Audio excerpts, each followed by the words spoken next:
Thanks very much. Well, after the most enthralling of World Cups, 64 games, 171 goals, 20-odd men kicked a ball around for 120 minutes, and at the end, do I really need to tell you, the Germans won. From all of us here, good night.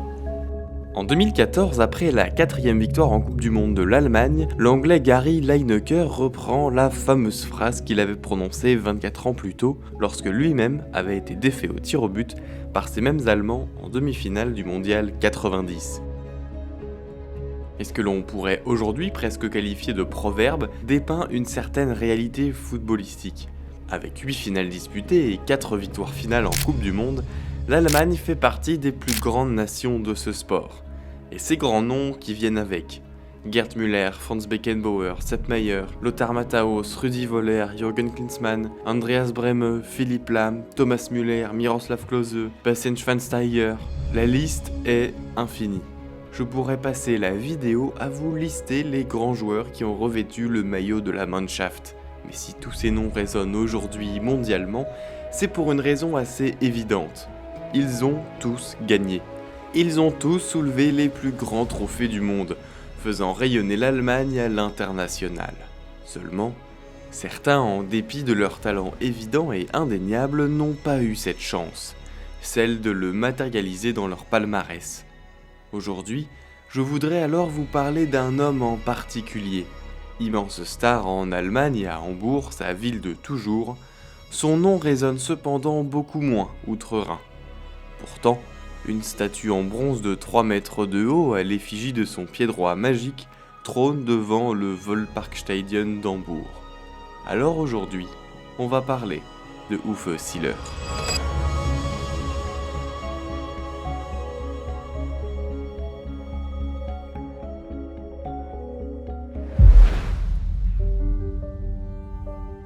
Au XXe siècle, Hambourg s'affirme comme une place forte de la machine industrielle allemande et notamment par l'activité de son port qui en fait la principale entrée de l'Allemagne sur le commerce maritime. Et dans les années 30, avec le contexte politique, tout s'accélère. La lutte contre le chômage, combinée à une vaste relance industrielle, surtout dans l'armement, propulse Hambourg dans une nouvelle dynamique. On y retrouve des chantiers navals qui tournent à plein régime et tout un réseau d'industries de transformation dans la métallurgie, la mécanique et la chimie. Et c'est dans ce contexte que naît en 1936 le petit Uwe Seeler. Fils de docker, il a surtout grandi dans une famille de footballeurs. Son père, Erwin Seeler, fut à côté de son activité d'ouvrier portuaire, un attaquant talentueux et admiré qui fit le bonheur du Hambourg SV à partir des années 20. Au sortir de la guerre, le papa inscrit alors ses 2 fils, Dieter et Uwe, dans son club du Hambourg SV dès 1946. Et si Dieter se débrouille bien, c'est Uwe qui va le plus se faire remarquer par son talent. D'abord étincelant dans les classes de jeunes, il revêt le maillot de l'équipe première dès ses 16 ans en 1953, puis ouvre son compteur à 17 ans en 1954 face au VfB Oldenburg. Ses performances explosent rapidement, il est repéré et appelé chez les espoirs de l'Allemagne pour un tournoi international de l'UEFA, où il inscrit 13 des 20 buts allemands qui vont l'amener à seulement 17 ans à être appelé par le sélectionneur Sepp Herberger, où il dispute son premier match avec la RFA, tout juste championne du monde. Seeler, Pfeiffer, Phillips to Bird. Le talent et la précocité du jeune Uwe Seeler éclatent au grand jour dans toute l'Allemagne de l'Ouest, devenant la coqueluche des supporters hambourgeois, mais aussi des suiveurs du championnat. Car très vite, il va y performer. Mais avant de rentrer dans le détail, laissez-moi vous expliquer le fonctionnement du championnat allemand à cette époque. Si la RDA dispose elle d'un championnat unique, la RFA est structurée en 5 ligues régionales, toutes appelées Oberliga. L'Oberliga Nord qui couvre le nord-ouest, et où joue Seeler avec des clubs notamment Hambourg, Hanovre et Brême. L'Oberliga Ouest couvre la Ruhr et la Rhénanie où l'on retrouve Schalke, Dortmund et Cologne, est considérée comme l'une des ligues les plus relevées. L'Oberliga Sud avec le Bayern Munich et les Kickers d'Offenbach, l'Oberliga Sud-Ouest avec le FK Pirmasens et le Borussia Dünkirchen, et enfin l'Oberliga de Berlin-Ouest dont le Hertha Berlin faisait notamment partie. À la fin de ces phases de ligue, les champions régionaux ainsi que parfois certains vice-champions s'affrontent dans une phase finale. Répartis en 2 groupes, les premiers de chaque poule disputent la finale pour devenir champions de RFA. Et dès le début, Uwe est excellent. Il marque 29 buts lors de sa première saison complète en 1954-55, finissant champion de l'Oberliga Nord et échouant de peu à rallier la finale nationale. Surtout, il impressionne en fait par sa capacité à trouver le chemin des filets malgré sa petite taille pour un avant-centre. Mais ce qui lui manque en centimètres, il le compense par un sens du placement extraordinaire, un jeu de tête spectaculaire et un pied droit magique. Saison après saison, Siller enfile les buts et devient LA figure offensive du HSV. Il cumule des statistiques dans l'Oberliga Nord, se hissant quasi systématiquement au sommet du classement des buteurs. Pourtant, malgré ses performances individuelles éclatantes, Hambourg bute à chaque fois sur la dernière marche au niveau national. Mais en 1960, tout bascule. Cette année-là, Hambourg domine une nouvelle fois l'Oberliga Nord et se qualifie pour la finale du championnat d'Allemagne face au FC Cologne, après avoir terminé premier de son groupe lors des phases finales. À Francfort, dans un Waldstadion rempli de 71 000 spectateurs, Siller va écrire la première page de sa légende. Dann ist es soweit. Das Hundeleder rollt, der HSV in weißer Hose startet seine erste Attacke. Dans la minute qui suit l'ouverture du score du FC Cologne, il égalise en surgissant au second poteau avant que le match ne connaisse un final en apothéose.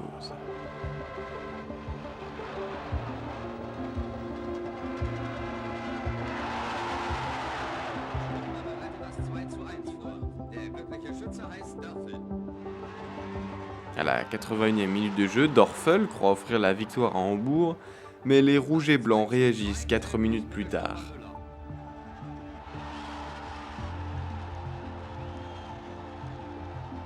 Seulement, Siller a ce supplément d'âme en lui, cet instinct digne des grands joueurs. Comme en début de seconde période, il ne laisse qu'une minute d'espoir à Cologne avant d'inscrire un doublé et d'offrir à Hambourg son premier titre depuis 32 ans. C'est l'explosion. 3:2 für Hamburg. Was dann folgt, kann... Siller devient une icône nationale au point même de figurer sur le podium du Ballon d'Or 1960, derrière les plus grandes stars européennes du championnat espagnol que sont Luis Suarez et Ferenc Puskás. Mais ce qui va vraiment distinguer Uwe Siller, c'est ce qui va se passer dans les années qui suivent. Car contrairement à beaucoup de joueurs allemands de l'époque qui s'expatrient vers l'Italie ou l'Espagne, là où le football est déjà pleinement professionnel et où les salaires sont bien plus élevés, Siller fait un choix radical. Il reste. Il refuse des offres lucratives de clubs italiens et espagnols, des propositions qui auraient pu le rendre beaucoup plus riche, qui auraient pu le propulser dans les plus grands championnats du monde, mais non. Uwe préfère rester à Hambourg, dans sa ville, dans son club, celui de son père, celui où il a toujours joué. Cette fidélité dans un monde du football qui commence déjà à voir ses stars partir vers l'argent et la gloire fait de Siller une figure à part auquel les gens s'identifient. Uns Uwe, comme l'appellent les Hambourgeois, notre Uwe. Le héros local choisit le confort modeste de sa ville plutôt que les strass et paillettes du Calcio et de la Liga, là où le professionnalisme est déjà ancré et qui offre les meilleures chances de briller dans la nouvelle grande compétition continentale, la Coupe des clubs champions. Uwe va y participer lors de l'édition 1960-1961 pour la seule et unique fois.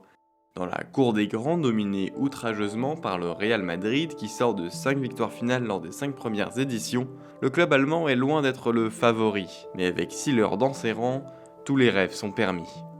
Il se débarrasse au premier tour des Suisses du Young Boys de Berne avec un épatant 5-0 au match aller à l'extérieur, puis élimine ensuite les Anglais de Burnley en quart. La confrontation partait pourtant mal après avoir concédé une défaite 3-1 en Angleterre, mais Siller une fois de plus fit basculer le destin. Un doublé à la maison pour sceller le score à 4-1, 5-4 sur l'ensemble des 2 matchs.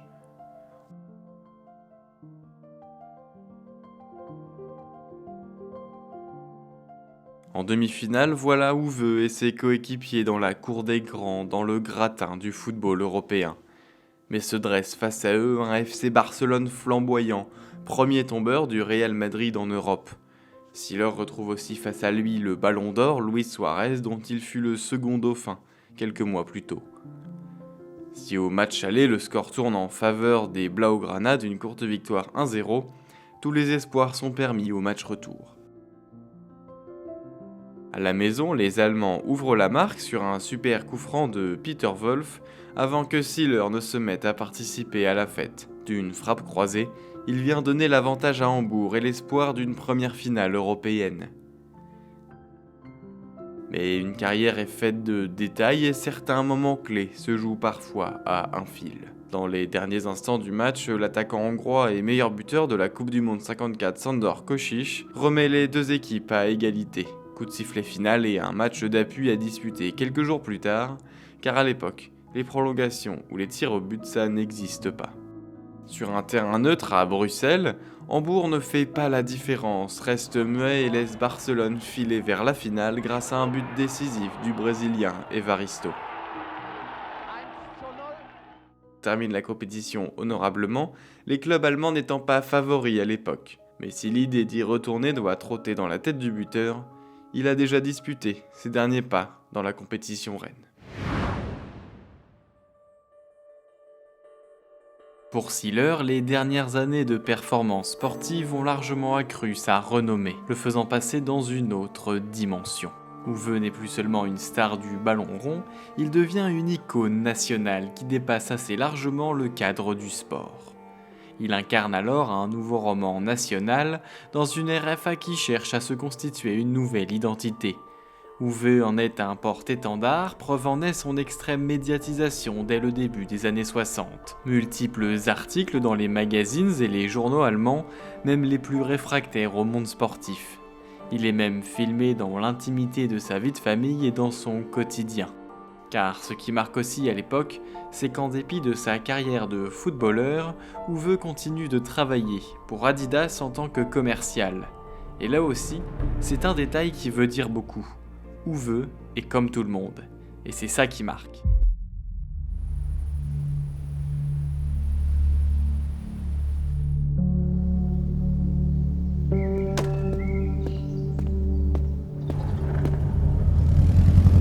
L'année 1963 va quant à elle être historique du côté d'Hambourg à plus d'un titre.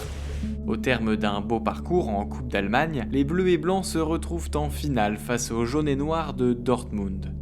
Et dans une atmosphère de revanche face aux champions d'Allemagne, bourreaux des Hambourgeois quelques mois plus tôt lors de la phase finale du championnat, Sealer, en maître incontesté de son destin, va montrer cette fois-ci toute l'étendue de son talent. Il fait étalage de son extraordinaire détente en inscrivant 2 buts de la tête coup sur coup en l'espace de 3 minutes.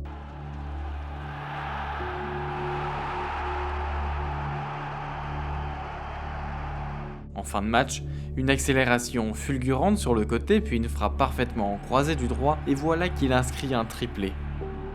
Score final, Uwe Sealer 3, Borussia Dortmund 0. Maître de son destin et acteur principal de ce match, il s'offre là un second titre, la Coupe d'Allemagne. Et 10 jours plus tard, le 24 août 1963, c'est pour Uwe Sealer comme pour l'ensemble du foot allemand une date cruciale. Conscient du retard de développement de son football par rapport aux voisins européens et voyant aussi les mauvais résultats en Coupe d'Europe, la fédération allemande a entrepris un vaste travail de réforme de son football. Fini les ligues régionales, ces fameuses Oberligen, et place à un championnat d'élite unique et professionnel, la Bundesliga.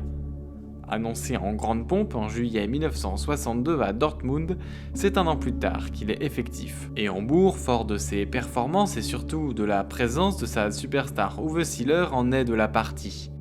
Mais qui dit championnat d'élite dit aussi forte concurrence, et Hambourg ne figure pas parmi les favoris. Les plus forts sont le Borussia Dortmund ou le FC Cologne qui remporte le premier titre de champion de Bundesliga en 1964. Et si Sealer n'a pas autour de lui l'effectif pour prétendre au titre, il va tout de même se montrer individuellement. Auteur de 30 buts, il est sacré meilleur buteur de la Bundesliga, devenant le premier lauréat de cette distinction. Comme un symbole, Uwe marque le football allemand à sa manière.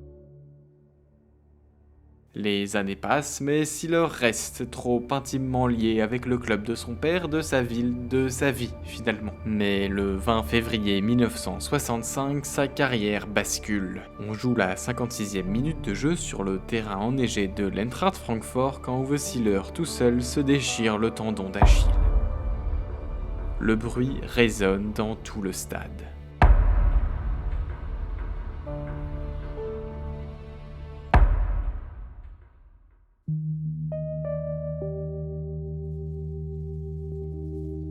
Opéré 2 jours plus tard dans une clinique de Hambourg, ses espoirs de revenir au plus haut niveau sont faibles pour un joueur de 28 ans. Nombreux dans son cas ont été contraints d'arrêter. Mais l'attaquant bourgeois n'est pas un joueur comme les autres, il se bat pour revenir encore plus fort et retourne sur un terrain seulement 6 mois après, en août, chaussures spéciales aux pieds.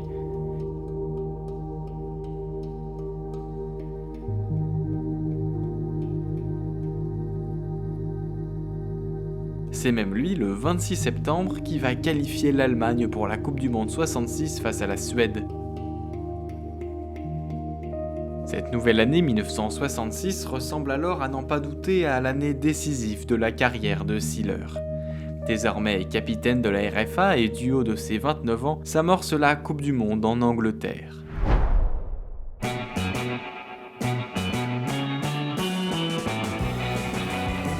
Contrairement aux 2 éditions précédentes auxquelles il a participé, il peut compter sur un jeune libéraux de 21 ans qui commence à se faire un nom en Allemagne, un certain Franz Beckenbauer. Emmené par la fougue du jeune joueur du Bayern Munich, mais sentant également les progrès de la sélection après la refonte du football allemand, la Mannschaft passe les tours 1 à 1. Facile vainqueur de la Suisse 5-0 avec notamment un doublé de Beckenbauer, puis tenu en échec 0-0 par l'Argentine, l'Allemagne valide sa qualification 2-1 face à l'Espagne grâce à un but de Siller, toujours à l'affût des buts décisifs. La Mannschaft continue ensuite son écrasant parcours en infligeant un 4-0 à l'Uruguay en quart de finale. Beckenbauer, Helmut Haller et Siller buteurs, les symboles de cette Allemagne triomphante. La demi-finale est cependant plus disputée face à l'URSS. Dans cette nouvelle bataille de Stalingrad, les duels sont âpres. Le Times de Londres décrivant la rencontre comme une bataille de cuirassés et de chars lourds, marquée par son lot d'anti-jeu et de violence. Mais emmené par ses insatiables Haller et Beckenbauer encore buteurs, la RFA triomphe 2-1, s'offrant la voie à une seconde finale mondiale.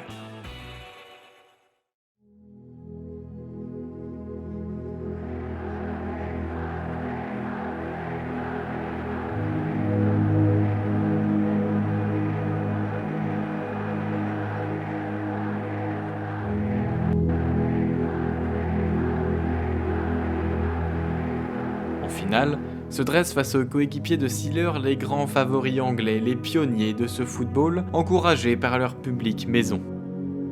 Dans un Wembley archi-comble et qui donne de la voix pour les siens, ce sont les coéquipiers de Siller qui vont ouvrir le score. Au quart d'heure de jeu, Helmut Haller, encore lui, ouvre le score, son 5e but du tournoi, en reprenant bien un ballon entrée de surface qu'il croise hors de portée de Gordon Banks. Les Anglais ne tardent pas ensuite à égaliser grâce à Geoffrey Hurst. Le buteur anglais qui remplace la star Jimmy Greaves blessé inscrit là son 2e but de la compétition après celui décisif en quart contre l'Argentine. Le match devient ensuite beaucoup plus indécis, les assauts se multiplient mais les 2 gardiens se mettent en évidence jusqu'à la 78e minute de jeu. Tilkowski, le gardien allemand, craque le premier.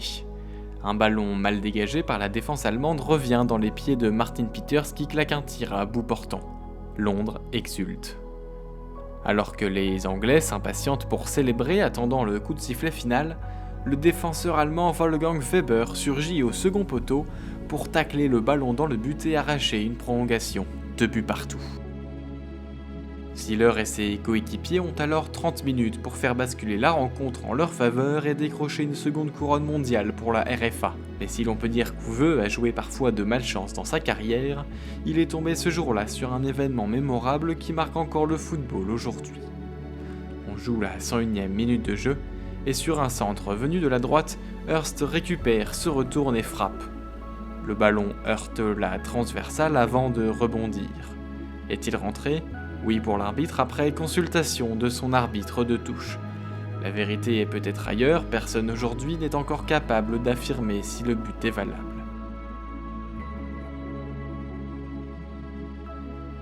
Pour un petit peu plus entériner le match, Hurst va s'offrir un triplé portant le score à 4-2.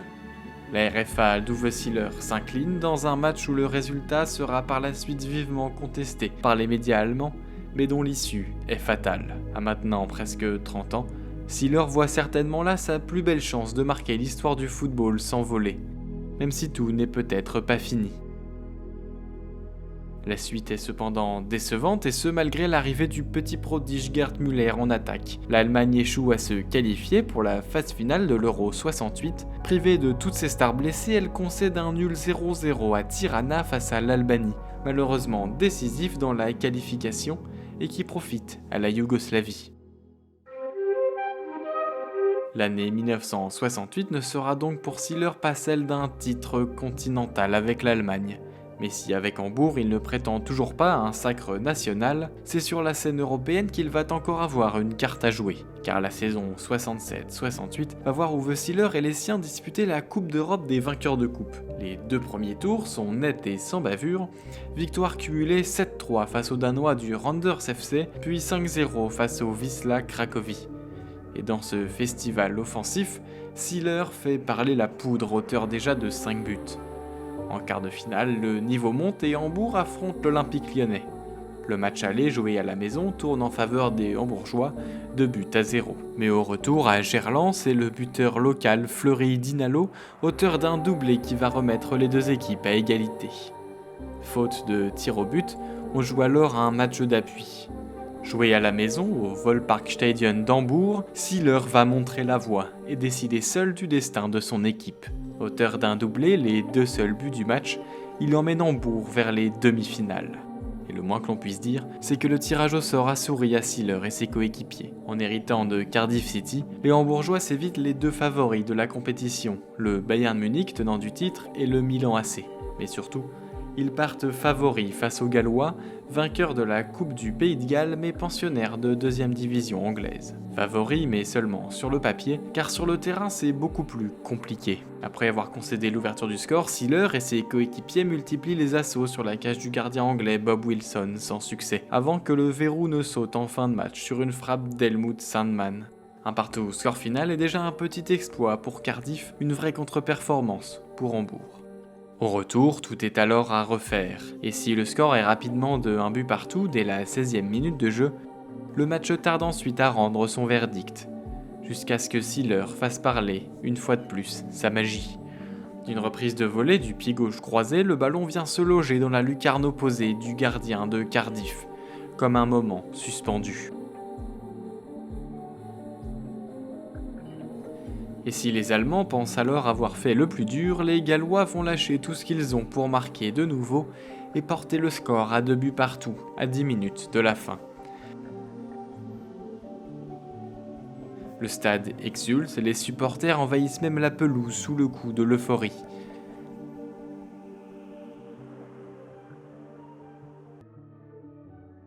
Deux minutes avant la fin du temps réglementaire, Franz Josef Hönig crucifie les Gallois. Si proche de l'exploit, si proche d'une finale européenne pour un club de 2e division. Mais c'est bien Seeler et les siens qui iront jouer le sacre. À Rotterdam, opposé au Milan AC, Hambourg ne part pas favori et la tendance va malheureusement rapidement se confirmer.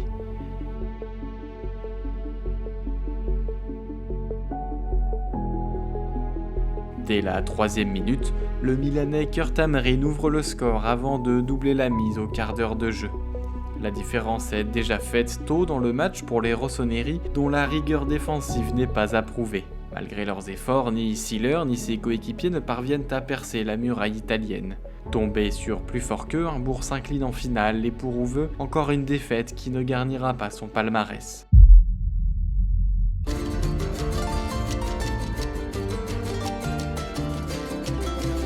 Alors que la fin de sa carrière s'approche de plus en plus, il va entamer la Coupe du Monde 70 en tant que capitaine établi de la Mannschaft. En grand frère de la sélection, qui compte désormais de nombreux joyaux, Gerd Müller le dernier en date, qui l'accompagne sur le front de l'attaque. Et encore fidèle au poste, Siller va attaquer tambour battant la compétition. Buteur d'entrée, il permet l'égalisation face au Maroc avant d'inscrire un nouveau but face à la Bulgarie. Son duo d'attaque fait rage dans ce début de Coupe du Monde avec Gerd Müller qui compte lui déjà 7 buts après les phases de poule.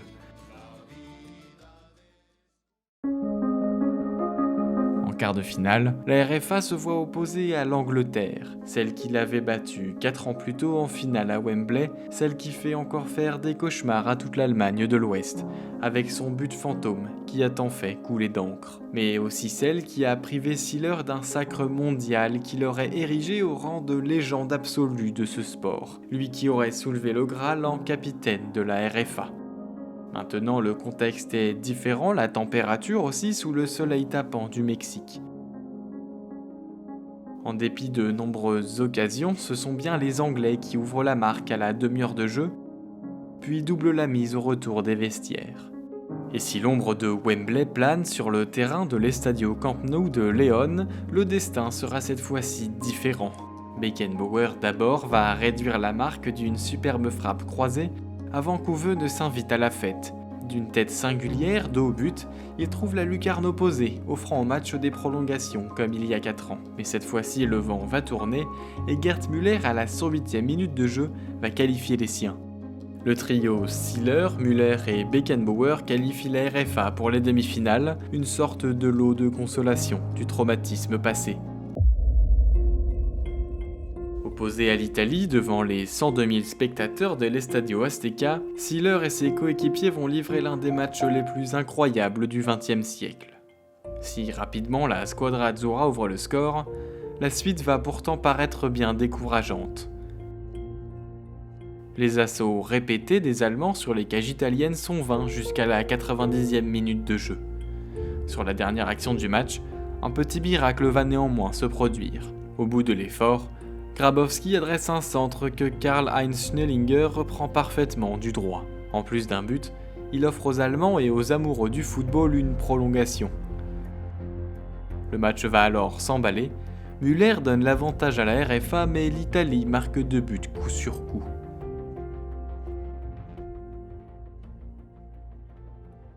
Müller, toujours lui, égalise, avant que sur l'action qui suit, Gianni Rivera, le ballon d'or 69, ne vienne achever la rencontre. Score final 4-3 et l'Allemagne d'Uwe Siller essuie un nouveau revers, dans une rencontre qui a encore une fois basculé du mauvais côté. À presque 34 ans, Siller raccroche les crampons avec la sélection, puis 2 ans plus tard avec le Hambourg SV, qu'il n'aura jamais quitté, sonnant le glas de son incroyable carrière.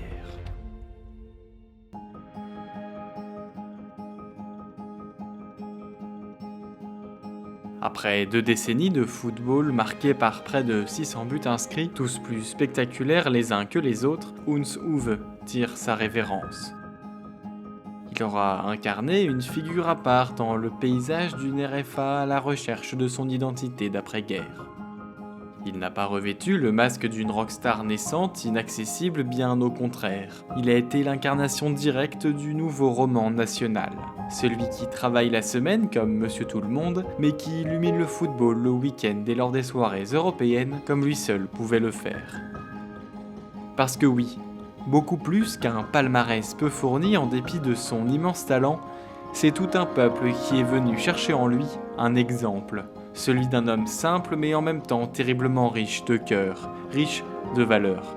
Il aura symbolisé en RFA le passage d'un football semi-professionnel encore balbutiant à la quintessence du football allemand, professionnel, structuré, tactique, même dévastateur. Juste après son départ de la Mannschaft, ses jeunes coéquipiers raflent tout. Euro 72, Mondial 74. Et il en va de même pour son club chéri d'Hambourg. 10 ans après son départ, les bleus et blancs se hissent sur le toit de la RFA, puis de l'Europe, en 1983, en remportant le Saint Graal, la Coupe des clubs champions. La carrière d'Uwe Siller représente alors bien plus que celle d'un sportif. C'est une icône nationale, une figure appréciée de tous, dont des milliers d'enfants se sont inspirés. Parce qu'au fond, La trace qu'on laisse n'est pas seulement faite du nombre de trophées soulevés, mais de la manière dont on inspire. Uwe n'aura lui pas gagné la Coupe du Monde ou la Coupe des clubs champions, mais il a, à n'en pas douter, gagné le cœur des amoureux du football.